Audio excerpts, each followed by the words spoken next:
caros alunos do oitavo ano, professor Fernando Rodrigues, trazendo mais uma aula com slide. Hoje o tema é a Era Napoleônica, complementando o que a gente vem estudando sobre a Revolução Francesa. Então vamos lá. Chegada de Napoleão ao poder. A Revolução Francesa de 1789 transformou a realidade da população da França. Os privilegiados perderam suas regalias, como alguns impostos que os camponeses eram obrigados a pagar para sustentar o clero e a nobreza, e os princípios iluministas de liberdade, igualdade e fraternidade passaram a ser cada vez mais defendidos pelo povo, pelo menos pelo povo e para alguns dos que representavam o povo. Mas a gente viu que esse período, a primeira e a segunda fase da Revolução Francesa foram fases de muita violência e também de descaso perante os próprios princípios iluministas de liberdade, igualdade e fraternidade, como está nas videoaulas anteriores. No entanto, 10 anos após a Revolução, a França ainda se encontra em crise econômica, acompanhada da desordem política e social.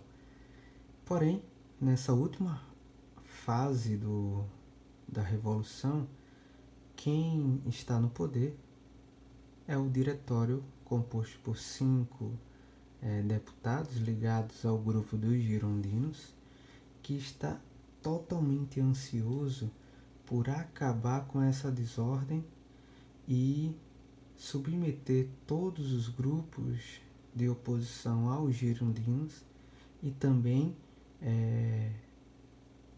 a essas pessoas que faziam greves, quebra-quebras nas ruas de Paris e das principais cidades, com um governo forte, centralizado, onde pudesse, através da autoridade desse poder central, poder impor de novo um período de ordem e tranquilidade social e política. Essa crise mantinha a população empobrecida e dificultava a aceleração econômica do Estado. A oposição, formada por jacobinos e realistas, ou seja, os monarquistas, ameaçavam constantemente retomar o poder. Só se lembrar que os girondinos eles deram um golpe de Estado, guilhotinaram os principais líderes dos jacobinos, o próprio Robespierre foi guilhotinado, e algumas mudanças foram implementadas logo nesse governo provisório, que é o governo do diretório. Mas esse medo de um novo golpe acelerava a necessidade por parte dos girondinos de instituir um governo centralizado, forte e autoritário.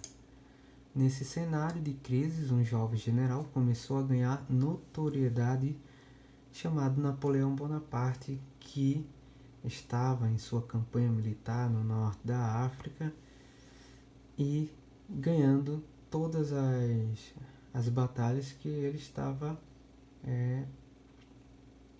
liderando. Em pouco tempo, Napoleão cresceu em prestígio aos olhos da burguesia. Então, se precisava-se de um governo forte, centralizado e de bastante poder e prestígio, essa era a hora de empurrarem esse Napoleão Bonaparte no governo, já que ele tinha prestígio popular, tinha prestígio na burguesia e estava levando o nome da França a um outro patamar de liderança militar. Importante. No dia 9 de novembro de 1799 do nosso calendário, ou no 18 Brumário no calendário revolucionário, Napoleão assume o poder por meio de um golpe do Estado. Mais um golpe, na realidade. Nesse ato, Bonaparte dissolveu o diretório e suas assembleias, aprovou uma nova Constituição e criou uma nova organização política chamada de Consulado, novo órgão executivo formado por 3 cônsules, sendo o primeiro deles o próprio Napoleão, que no decorrer desse consulado, Napoleão vai dar um jeito de dissolvê-lo e se instituir o único cônsul perpétuo da França. Observe que esse período pós-Revolução Francesa, ele é composto por um golpe atrás do outro, né? É uma forma da alta burguesia excluir as camadas sociais, as camadas mais populares e seus adversários políticos, dando a Napoleão Bonaparte todo o caminho que leva ao poder. Enfim, um consulado. O golpe de 18 Brumário, em 1799, iniciou Napoleão Bonaparte. Nesse período, o princípio iluminista de restrição aos poderes do governante foi deixado para trás. Então, aquela coisa iluminista contra o governo absolutista, onde o rei tem um poder absoluto, isso é, num momento, esquecido, porque era necessário, segundo esse período e a alta burguesia, de que justamente era preciso a restrição aos poderes. Aquela coisa de executivo, legislativo e judiciário, não, isso aí já era. O importante era concentrar o poder nas mãos do poder executivo. Aí está uma pintura da época, um pouco mais à frente, que retrata o tumulto no discurso de Napoleão Bonaparte no Conselho dos 500 em Paris. Esse Conselho dos 500 era onde se reuniam todos os deputados, inclusive girondinos, jacobinos, dentre os outros. E aí, praticamente, Napoleão teve muito trabalho para conseguir discursar no seu momento de posse, né? Inclusive, a chegada de Napoleão a Paris é apoteótica, porque a população vai às ruas aclamá-lo, e pelo fato dele levar a França a uma superpotência militar, e isso nessa época foi enxergado como algo muito bom, já que as notícias eram horríveis uma atrás da outra. E aí, dentro desse Conselho dos 500, vai vir os girondinos defendendo Napoleão, né? E ansiosos por excluir os adversários. E por outro lado, os jacobinos e os monarquistas acusando Napoleão de ser golpista, traidor da revolução e, enfim, Napoleão, com tumulto, mesmo assim, assume o poder.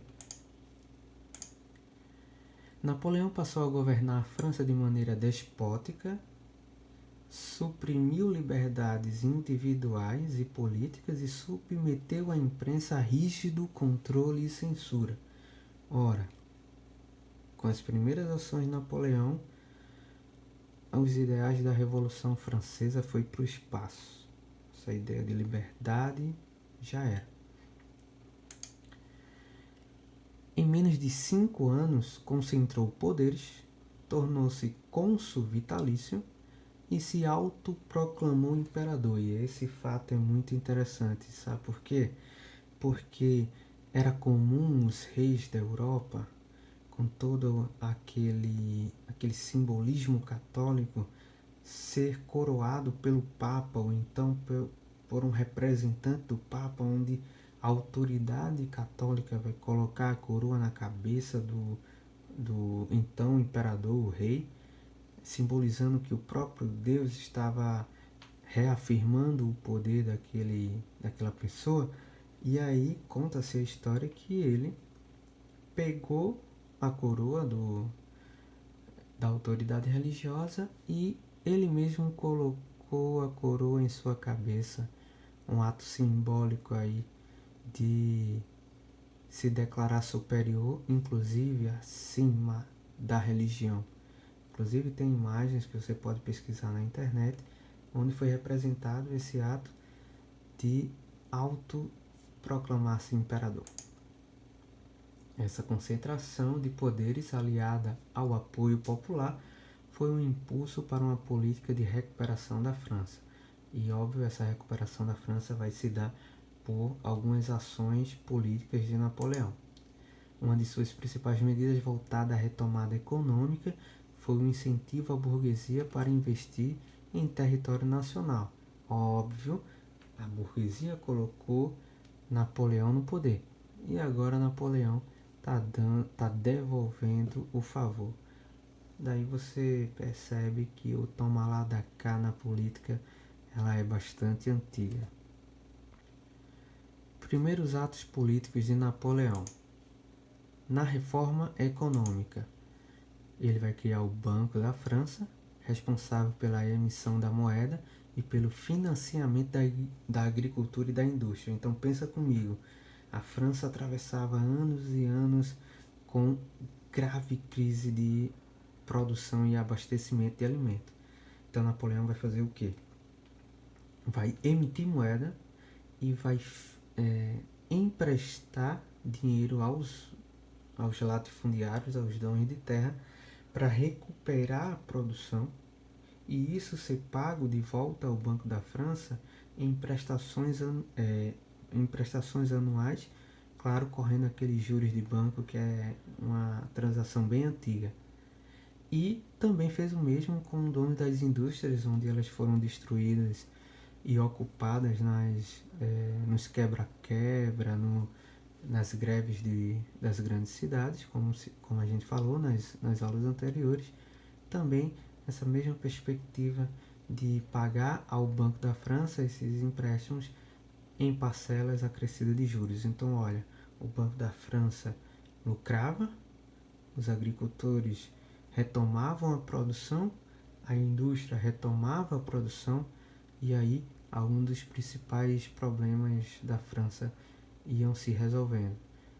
Voltando à produção na agricultura e na indústria, também retoma-se os empregos e a mola, a engrenagem, na verdade, do econômico, ela começa a girar novamente. Reorganizou o sistema de impostos, certo? Que a gente viu que nos atos políticos anteriores, alguns impostos foram abolidos e Napoleão vai reorganizar esse sistema de impostos. Isso vai gerar mais receita para mais investimentos. Começou um longo processo de investimentos na infraestrutura da França e com a construção de pontes, melhorias de serviços de correios e até monumentos que não vão passar de propaganda do poder de Napoleão no decorrer da França. A gente vai ver um pouco mais à frente isso. Reformas nas leis. O Código Civil Napoleônico, que reunia leis de direito civil, penal e processual. Vai estar aqui e ali algumas informações, algumas características da ideia da Revolução, mas outras vão de encontro a essa ideia de revolução. Ao se tornar imperador, Napoleão ainda promoveu as principais reformas de Estado com a elaboração de um código comercial, onde estão as leis que Napoleão vai regular as transações comerciais e também o Código Penal. Reforma educacional. A fim de torná-lo de interesse público, e isso é uma característica iluminista, os conteúdos ensinados serviam para disciplinar a população em favor dos interesses do Estado. Isso já é contra o iluminismo, porque a educação deveria ser para libertar o homem, torná-lo um ser independente, dentre outras características. Aqui serve para disciplinar a população, torná-la obediente ao Estado. Para tanto, foram construídos liceus para o ensino, o que corresponde hoje ao ensino fundamental e médio, e também escolas de arte e ofício por toda a França. Inclusive, esse novo momento da França, ele vai tornar a França um país modelo da arte por todo o mundo. Propaganda do poder, como eu vinha falado. Você deve conhecer esse monumento que fica no centro de Paris, que é chamado de Arco do Triunfo. Ao assumir o poder francês, Napoleão mandou construir em Paris um Arco do Triunfo. Seu desejo era simbolizar suas vitórias militares. Lembrando que o Arco do Triunfo não é uma criação de Napoleão, já era uma prática do Império Romano na Antiguidade, e que ele vai transformar como uma grande obra pública e que tem um valor de propaganda do seu poder. Enquanto a Inglaterra ela tinha a maior frota naval de guerra desse mundo, Napoleão ele se destacava construindo o seu mega exército, ou seja, em terra não tinha para quem quisesse vencer os franceses com guerras em solo.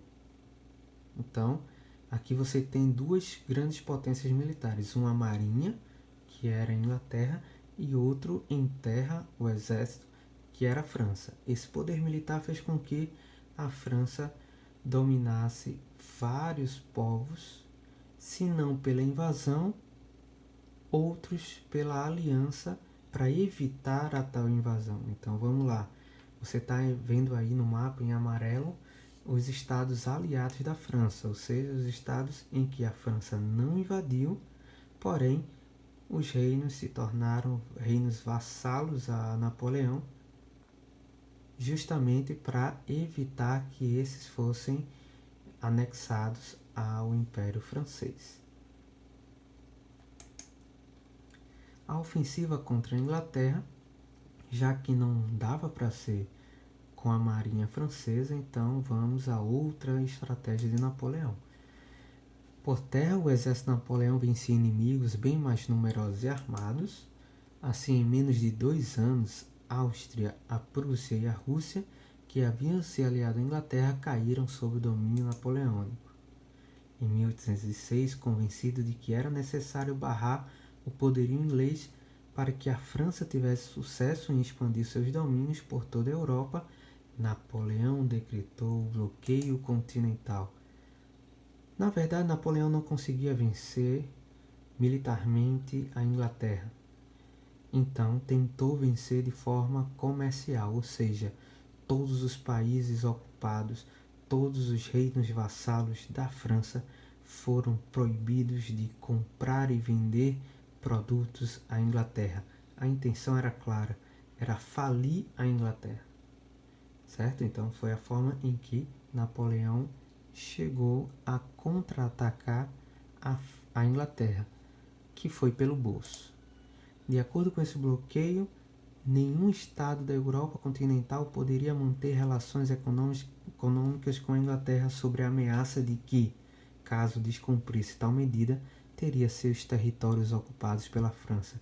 E, gente, essa parte nos interessa como história nacional, porque o bloqueio continental irá mudar a história do Brasil, que isso é tema para aulas posteriores. O fim da era napoleônica. A Rússia, Napoleão a caminho do fim. O principal problema enfrentado por Napoleão, no entanto, ainda era o bloqueio continental.